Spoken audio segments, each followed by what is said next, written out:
Welcome, everybody. I wanted to put this little lecture together to help support you guys. Today, we're going to talk about point clouds and DEMs, as at this point in the semester, we've gone through and we've begun to start processing our drone data regularly. So let's go ahead and, sorry, I'm just moving my screen around so my eyes are going all over the place. Let's go ahead and talk about these key components, really products, or as a more commonly industry terminology would be deliverables that are derived from the processing of the drone photogrammetry. And we'll start with the point cloud. So what is the point cloud?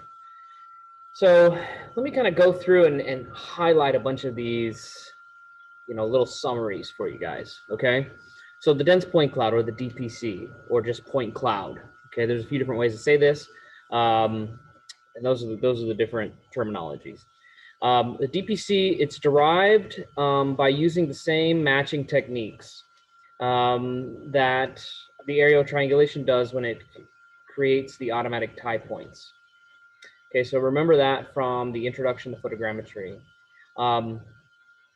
Matching technique, what I mean by that is the key points and then automatic tie points, via matching redundant similar features. And this comes via excess overlap that occurs amongst various images, okay?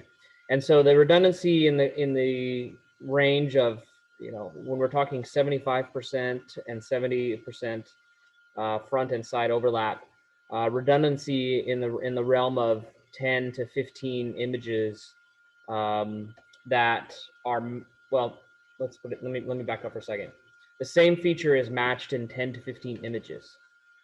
And so that high level of redundancy creates it's that same type of processing that occurs. But here's the thing, the difference between what happens in step 1 and with aerial triangulation versus what happens in step 2 in DPC. Step 1 is, yes, you get the ATP production, but the other part of it is step 1, your aerial triangulation bundle block, is running a whole bunch of other initial processes that aren't necessarily a product generation. So like we talked about, the things called the image exterior orientation. So where do they all fit with one another? And then the calibration of the imagery, like the interior components, the sensor size, the focal length, how does that correlate to how things are scaled and oriented, etc. Right? Whereas with the point cloud generation, the only thing that is occurring is matching and then high redundancy of, production of points. So think of it like after, with Pix4D as the example, after step 1, the ATPs are there and you see them, they're kind of a sparsely populated, I hear people say sparse point cloud. I try to avoid that because then the point cloud terminology can get kind of interchanged and that's really not appropriate. But you get this sparsely populated, collection of points. And you notice that if you've processed just step 1, that is the result of the ATPs from the bundle block and aerial triangulation type of processes. So think of it like it's the first thing to build out, something much bigger. And what I mean by that is it's like a foundational piece. It's like a skeletal piece. So the ATPs, in a sense, kind of form the skeleton for the rest of the project. And if the ATPs are the skeleton, right? Like think of those are the bones. Then the dense point cloud forms everything else. Okay, so it fills in everything else. So it fills in, all the other components of whatever all the other building blocks of whatever it takes to complete the 3D model. That's what the dense point cloud ultimately is. Okay. So yeah, it's similar to the automatic tie points, but also different because at that point, It's just a matter of banging out these points, just crunching millions and millions and millions of these things. Okay, and I mean it, millions. I'm not being facetious when I say that. Millions. I've seen projects where they even have billions of points. And again, these are the types of reasons, as we get into this, these are the types of reasons why we come across data, slow data processing and just data management challenges. It's because we're working with lots and lots and lots of data points. So yeah, this whole thing. Well, okay. A couple other points to make here. The finer your GSD, coming back to that again. I told you you would hear that come up multiple times during this course. So the finer the GSD, the denser the points are going to be. Now, there are some settings that I'm not necessarily going to show here, but there are some settings, like within Pix4D in particular, that you can go in and adjust to manipulate how dense or not the point clouds end up being. But general rule of thumb, the finer the GSD, the denser the point cloud is going to be. And when I say denser, I mean there's going to be more of them, right? There's going to be more of them. So it's going to be a heavier file, but also a more detailed file, right? There's a direct relationship to all of this. And so the other unique thing about what photogrammetry does, and we'll get into the comparisons between the two, but what photogrammetry provides is it's not only building in the 3D model the geometric components of the 3D model, you know, where things are spaced and how they are shaped, but it also provides the pixel properties. And what I mean by that is it provides the photorealistic 3D model via the color parameters that make up an image. They're called the digital number values. But yeah, it pulls from the pixels, and then it can the metadata of the color from the pixels, and then it's able to produce something that looks photorealistic when you look at the 3D model, right? That's something that wasn't quite as ubiquitous in point cloud land before drone photogrammetry. Okay, so let's move on and just show a couple of examples. Here are some various methods of creating DEM. DEM is going to stand for Digital Elevation Model that we'll get to. I could have put point clouds in here as well, but you know, I've got a few different examples, you know, kind of all built into one here. This is like a photogrammetry broken down into history and also, you know, mathematics, what's going on behind the scenes. Here's the matching component that we talked about. This is the aerial triangulation thing. Here's, whoops, you can't see my mouse. Here's some aerial triangulation. Overlap, you know, you guys are familiar with that. Whether it's traditional or drone, doesn't really matter. And then we have, let me move my little menu out of the way. Okay, we have some stereo plotters. So stereo is the term for when two images are overlapping one another, and the middle portion of that, okay, the middle portion provides the what's known as parallax.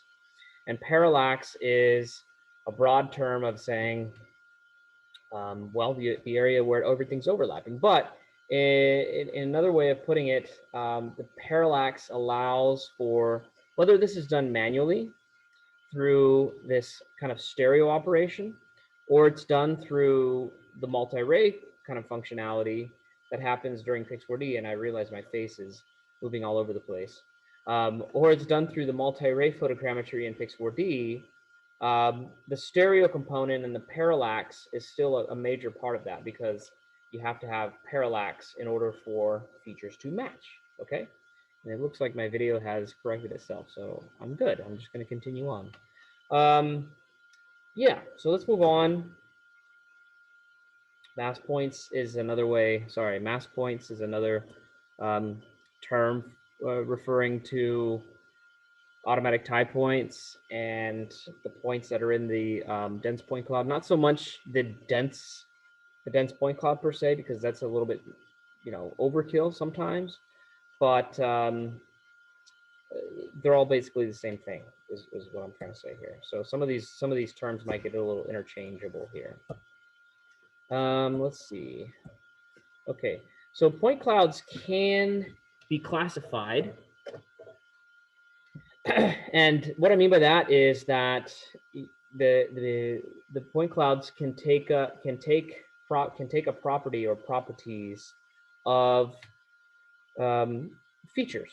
So it's like you're putting them into little bins or little groups, and we call them classes. Okay, so there's a class for the ground. There's a class for vegetation. There's a class for water. Continuing on, right? You can actually make classes for whatever you want. There's an entire thing called the ASPRS, which is an organization that is like the governing board of education / recommendations of best practices when it comes to photogrammetry.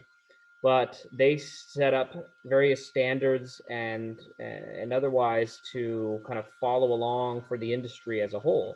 And they have an entire collection of point cloud classes that when you get into industry and you work on point cloud jobs, these are the same, like a ground is a number 2 class, and a water is a number 8 class, and et cetera, et cetera. And so from project to project to project, wherever it is in the world, anytime somebody works on a point cloud classification, they know that 1, 2, 3, 4, you know, it's standardized kind of thing. Anyways, that's a little bit of a tangent. Yeah, what I want to show you and why this point cloud looks kind of strange looking, right? You're looking at it in the terms of visualizing via classes, and what I'm showing you here, this is by no means an accurate classification, and in fact, it's actually quite inaccurate, because you're probably going, wait a minute, I think those trees are, it's calling the trees buildings and other things, which it is. So with classification, there's an automated method, and then there's a manual method. And I'm going to show you guys both of those in the AEC modules coming up in the future. So that's where we're going to focus more of our time. Specifically, there's not too much to really lecture on it beyond just the theory of what it is that I'm doing now. But the actual technique and exercise we will do in a different module.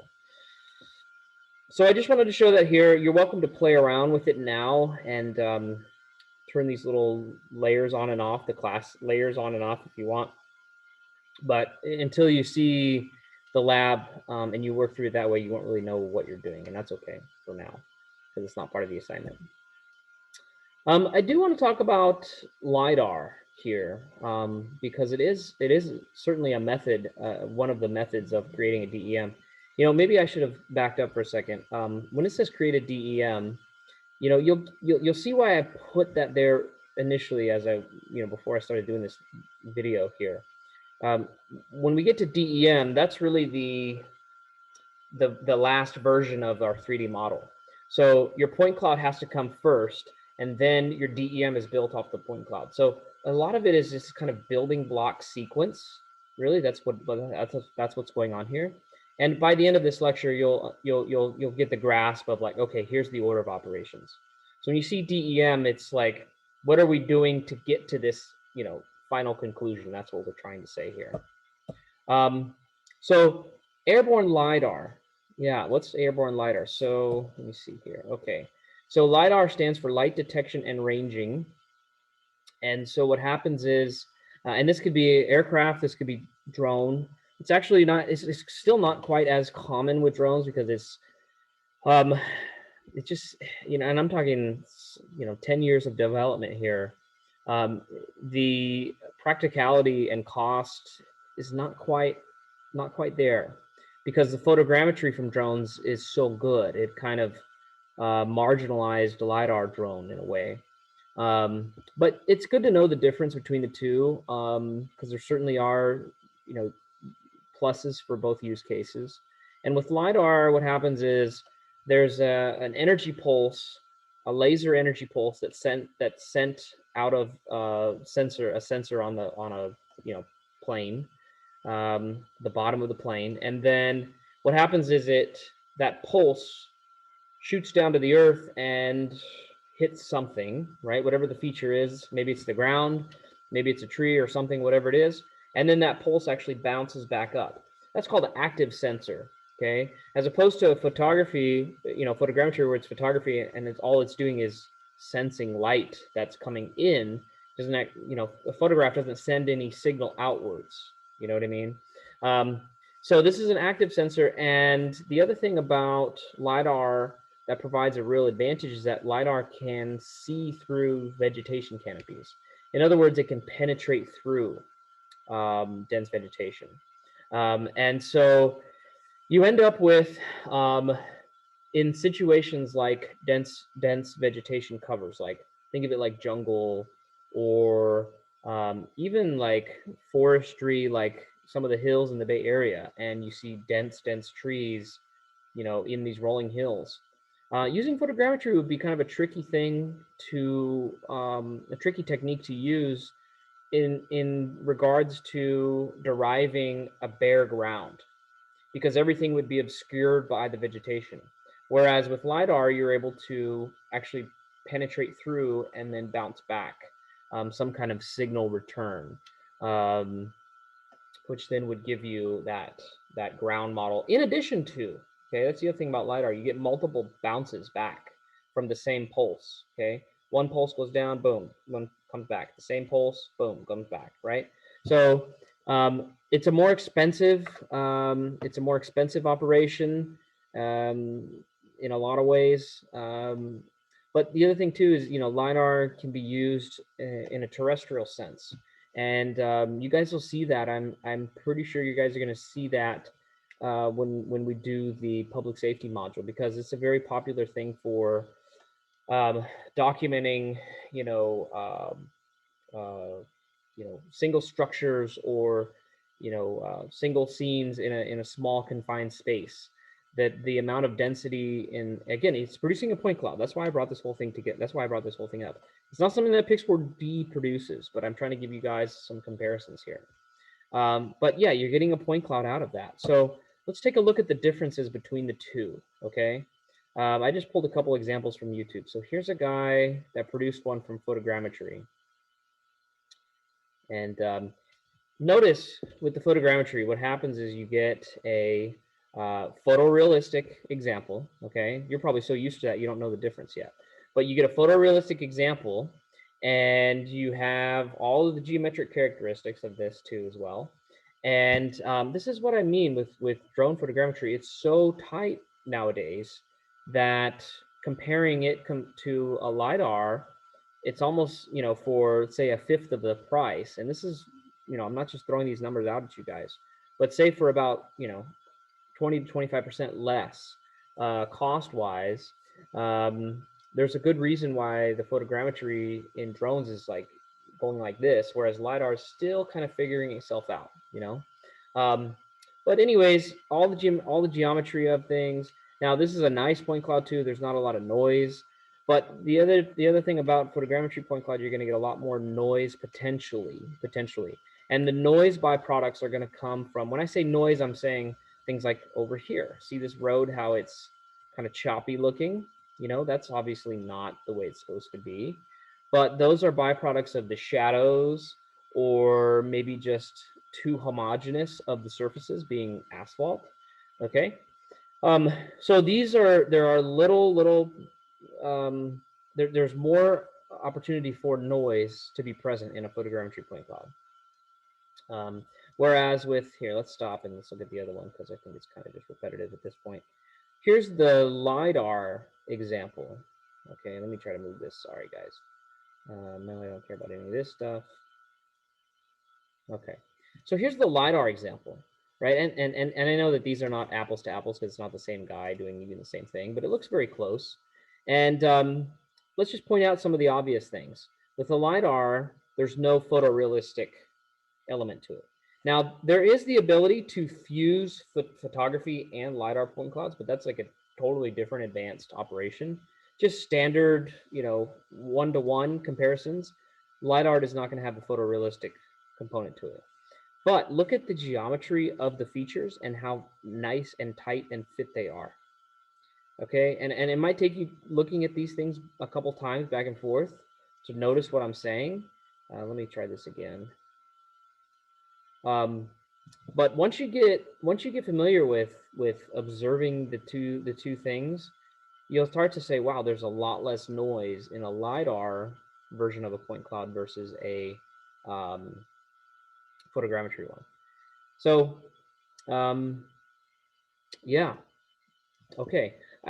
Both providing the geometry, and in the LiDAR, what we're looking at is elevation differences. That's what the colors actually are presenting here.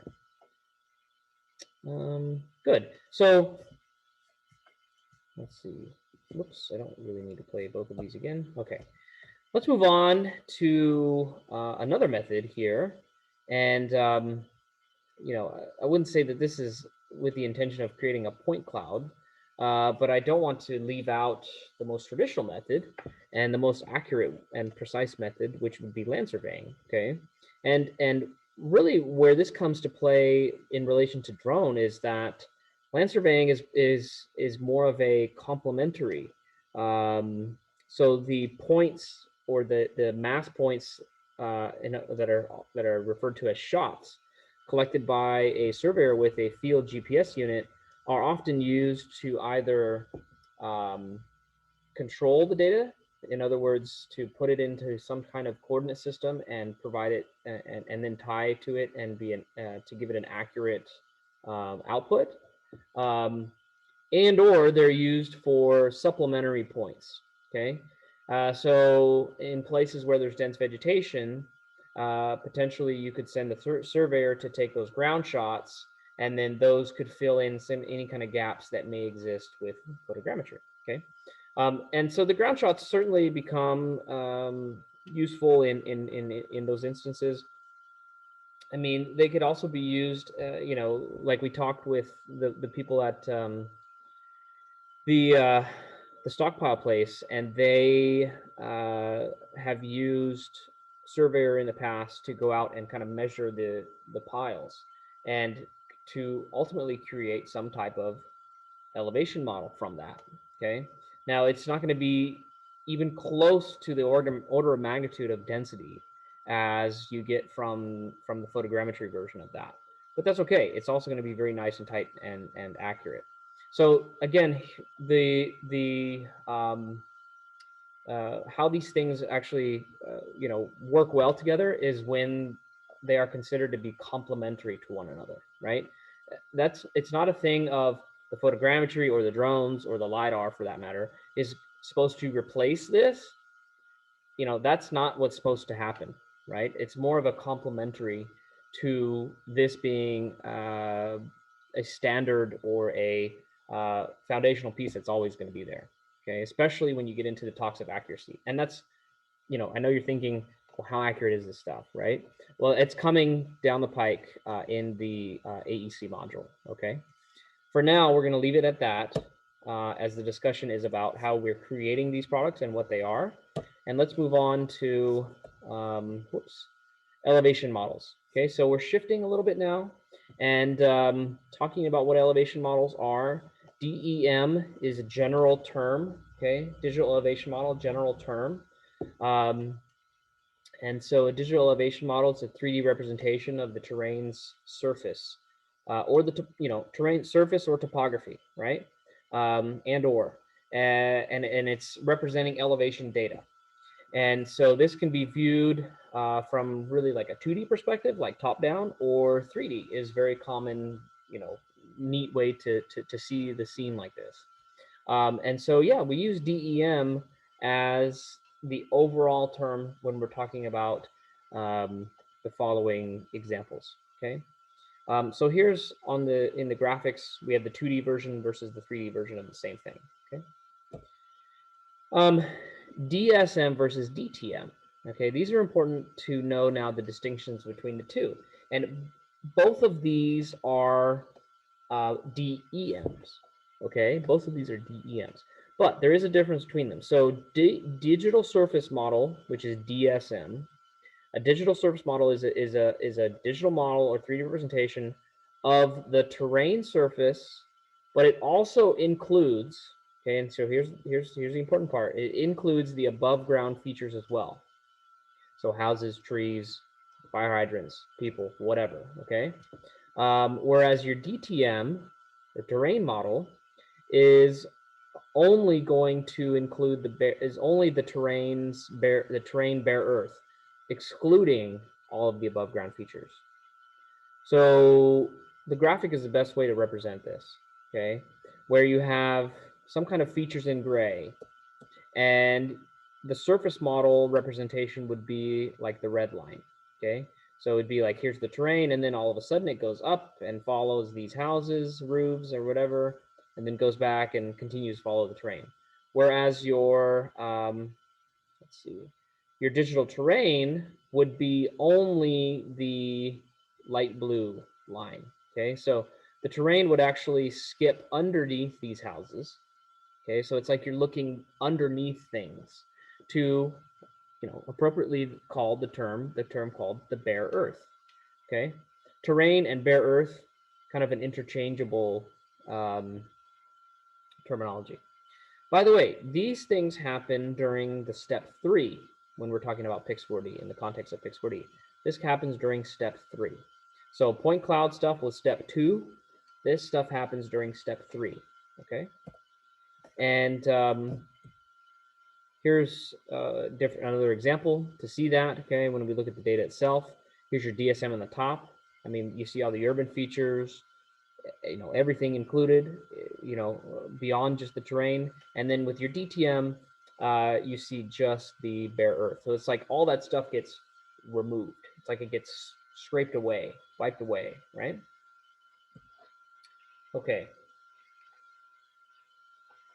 So your DEMs, they are, when we say DEM, and it could, referring to either one of those things I just mentioned.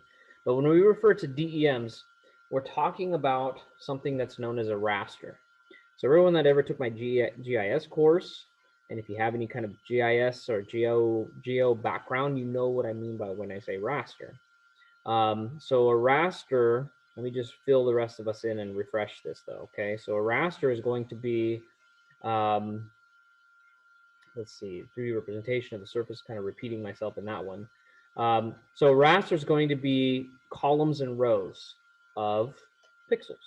Okay, so it's like an image file. I mean, it really actually is.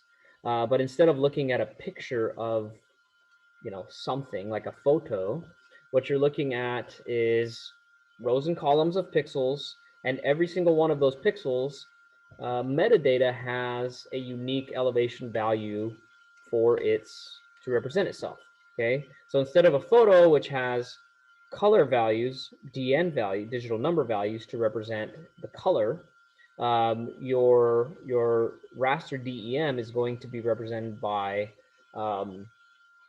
elevation numbers, okay? So like a single number, right? And here's how this all kind of plays out. It's a representation thing. So up here at the top, we have a vector representation showing, I don't know, let's just call it some kind of cul-de-sac, right? And there's something in the middle here, an island in the middle here. And you see a nice clean kind of line representing with vectors, which could be spaced wherever and placed wherever. You see that, the outlines of all these various types of features. Whereas with a raster, if we were to represent this same thing, but in a raster format, we would do that using this example here on the right side. So the rows and columns are going to be the same throughout the image. And then there's a matter of interpolating, okay, what these values actually are. Okay, what these values actually are. So you notice that it's a more pixelated looking thing, which is exactly what it really is. And where this all kind of, how this all matters is when we run various analysis, which I'll get to in a minute, because then you could run various math equations and come out with tangible results, and that's what you're doing right now, actually. But yeah, here's some other examples, okay? So examples of raster DEM resolution and yeah, just resolution in general. What we have here, say we've got vector resolution. Look at how from left to right where I am now of the island of the UK. And with only what 1, 2, 3, 4, 5, 6, 7, 8, 9, 10, 11 samples. Look at how crude the sample is. Now, if we triple that, you have something with quite a bit more detail. And then if you, I don't even know how many times over this is, let's say times, 10 times over, the amount of detail really starts to pick up the precision of just how, intricate this example is. So this is resolution, higher resolution in a vector format, and the equivalent of that in a raster would be like something down here, okay, where you would have raster with larger pixels trying to represent the island. I mean, there's a lot that's there's a lot of actually extra that's included. Whereas once you get down to this third example, a lot of it gets kind of parsed away. And this is spatial resolution. So this relates to GSD as well. Okay, I'm not trying to overload you guys because I know I'm talking about a lot of stuff and a lot of it's kind of combining each other, in a lot of the discussion. You have your GSD that is part of the flight planning and your altitude, etc. When you produce, when you come around to the processing in step 3 of your raster, and not just the raster here of your DEM, but also the raster of your orthomosaic, that also has a GSD. Okay, so I call it the output GSD, right? You have your acquisition GSD, which was what we've been talking about to this point, and then your output. Your output one is going to be something that's completely, it's going to be a unanimous throughout the entire model, or sorry, not the model, but the throughout the entire raster. So you're going to have the same pixel size throughout the entire raster, whereas the acquisition GSD could vary depending on the topography and if the drone is, has different altitudes between each flight, or even if it jumped a 1 foot difference between, the various things, that's going to change slightly what happens with the GSD, right? But during the whole processing of everything, during the whole processing of all those steps, software then puts out step 3 and says, okay, now let's come up with one singular GSD for the whole output project, for the whole output product. And that's what we're referring to here, okay? Just a few other examples of resolution. You see them here. Let's move on, because I'm starting to kind of go on things that I probably have better graphics to explain. Looking at your raster here, the way that we end up with these elevation values is via methods of interpolation.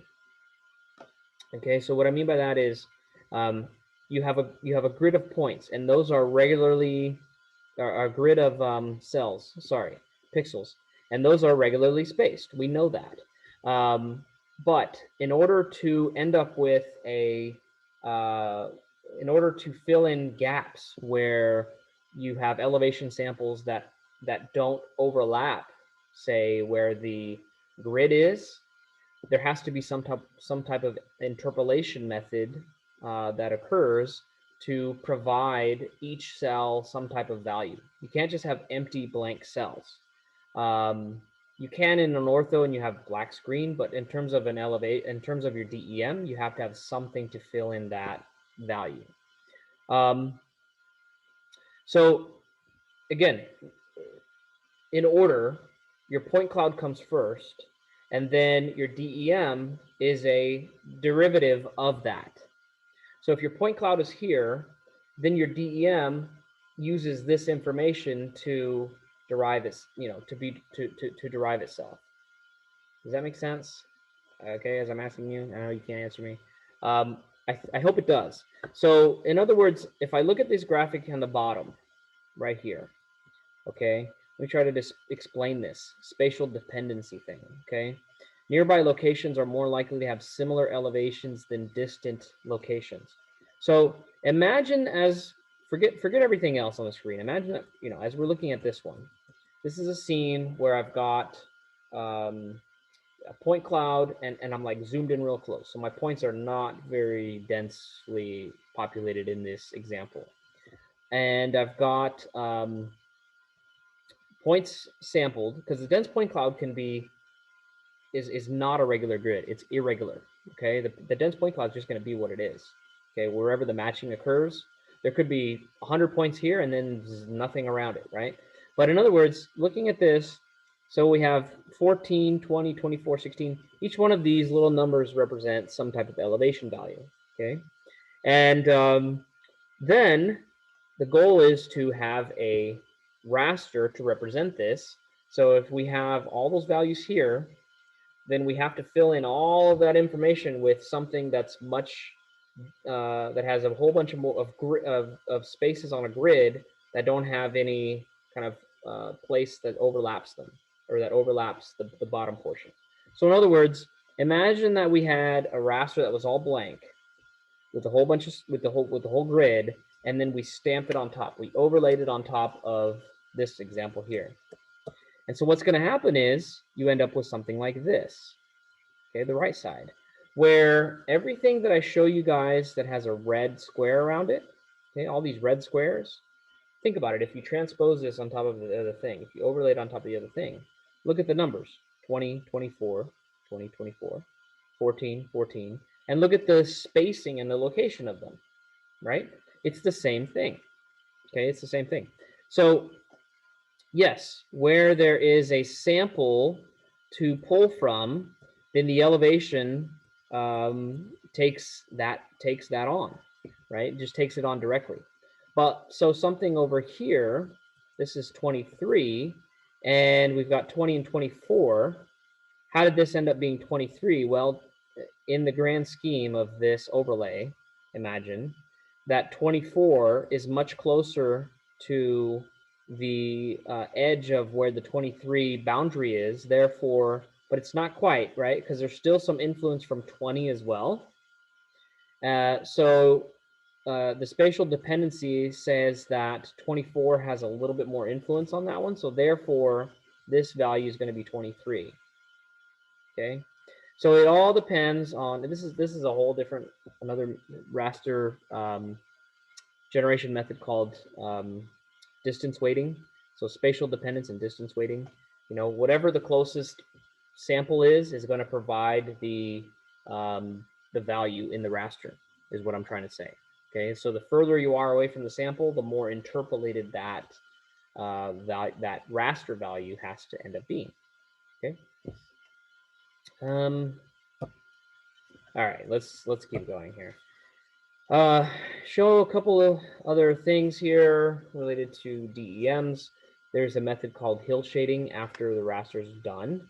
And so what you end up seeing is a representation that looks more kind of, it's easier to understand because it's like you have the sun illuminating on the model, and it ends up creating various shadows, which provides greater depth. Okay, provides greater depth. So I always recommend using a hill shading type of method when displaying DEMs.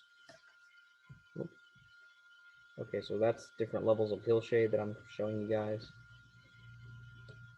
And you can also change the angle and the azimuth of the sun, right? The direction of where the illumination is coming from. It helps things kind of pop differently. But these are various types of analysis, and this is what you're getting into now, using the volume calculation stuff, the tracking the stockpiles.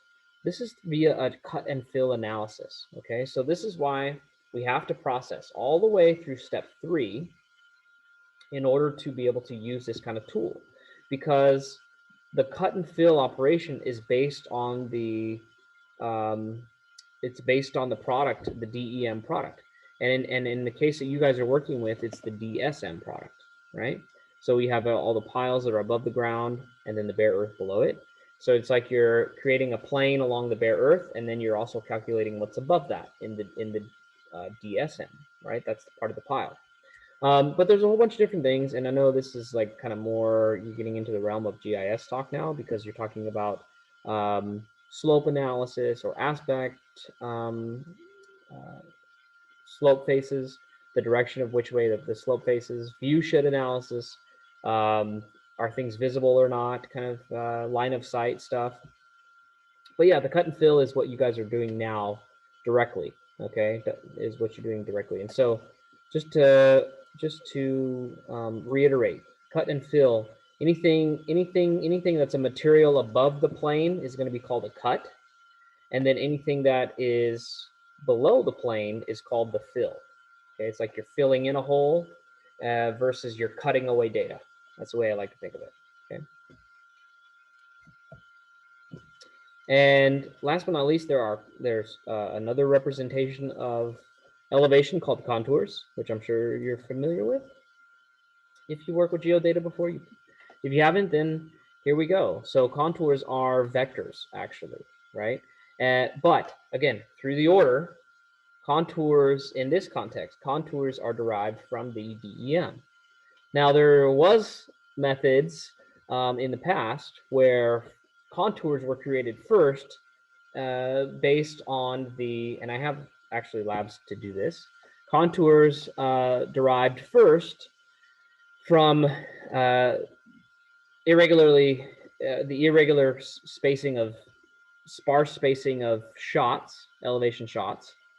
And then from there, a DEM to be created. But with the technology that we have, the method has kind of become reversed and goes in a different order. DEM and then contours derived based on DEM.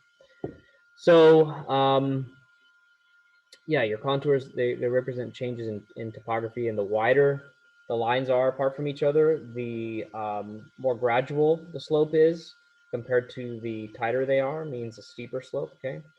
An index contour would be like a call out of every fifth contour, okay? And those are usually bolded and labeled versus intermediate contours are everything in between, okay? And contours can be set to anything you want. And actually Pix4D has the ability to derive contours. So that'll be another thing coming in the pipe that we talk about in a future module, okay? So we will get there, I promise. Okay, let's go over this one last time. Here's the processing order, just in a general sense. In Pix4D's world, you have the three big steps, okay? Step one, that's gonna be all your aerial triangulation. And really, as far as an output, not much, just the automatic tie points, which don't really serve us as a product, let's call it. Then in step two, you have a dense point cloud, okay? And the dense point cloud is a very real 3D realistic and also geometrically realistic version, hence 3D model, of the 3D, of the subject matter, right? So if it's 3D terrain or if it's 3D building or whatever it is, that's going to end up, that's your dense point cloud. That comes during step two, right? Then the next part of the project that gets built from the dense point cloud is the DEMs. Okay, so you end up with, and again, it could be either DSM and or DTM. The DSM is going to be the standard one that comes first. Okay, we'll get into more DTM techniques in a future module, but because it's related to point cloud classification and contours. And those are right here. And so contours, yeah, these are the last piece that can come out of like a Pix4D, which I will be showing you later in the road. But yeah, that's all three of these are 3D models per se, and they all represent the same thing. It's just different ways of representing. You could say that the point cloud, very heavy, okay, very heavy type of data file. Same thing for DEM, okay. But even then, you have a little bit more ability to resample what the GSD is going to be, the output GSD is going to be, right? And that's a way of speeding up process, etc. And then contours are pretty light files because they're just lines. So those can be really dense and still be interchangeable. Okay. All right. I think that's all I have for you guys. I don't have any more. So I'm going to go ahead and end that now. And I hope this provided some insight and that you enjoyed it. I love this kind of stuff. Thanks for watching. I will see you next time. Bye for now.